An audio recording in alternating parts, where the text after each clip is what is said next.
In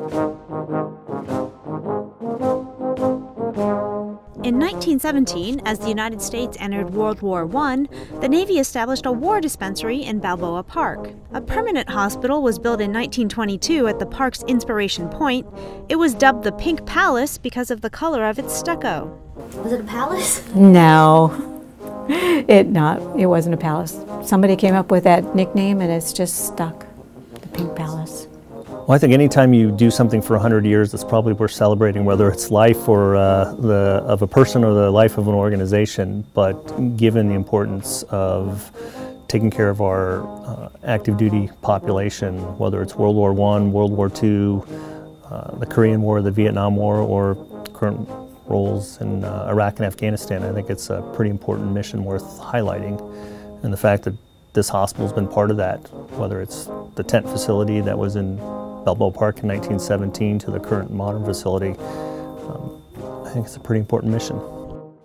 During the World War II years, the San Diego Naval Hospital cared for 150,000 patients.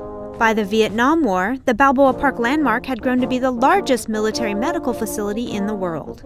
I remember right where I was standing, watching those POWs come off that bus. In the old hospital, we were in the old hospital. It was in front of Building 26, and the bus drove up, and as many as staff as were available were standing there to greet them. So they called their names and they got off, and the families met them. It was awesome. It's things like that that stick in your mind and make your job worthwhile.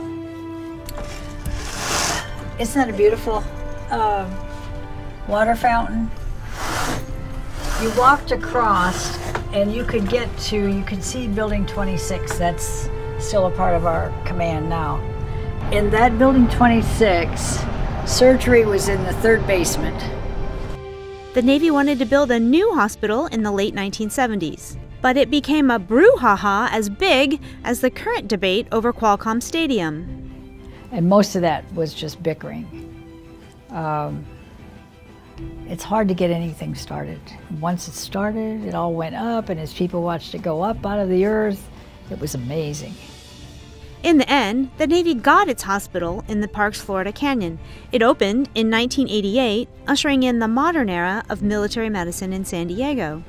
When we first moved in here, the big just to be in a new, modern, sparkling facility where everything is brand spanking new. And we look back now and they said, oh, this hospital is old. And I go, no, well, yeah, maybe it is old. It doesn't seem that long ago, though, 1988, but it really is. Today, San Diego Naval Medical Center employs 6,600 people and cares for 125,000 Navy patients. It is considered a crown jewel of Navy medicine. And we can talk about facilities all day. At the end of the day, they're just buildings. What makes Naval Medical Center San Diego, otherwise known as Balboa, what it is the people. Day in and day out, they're special.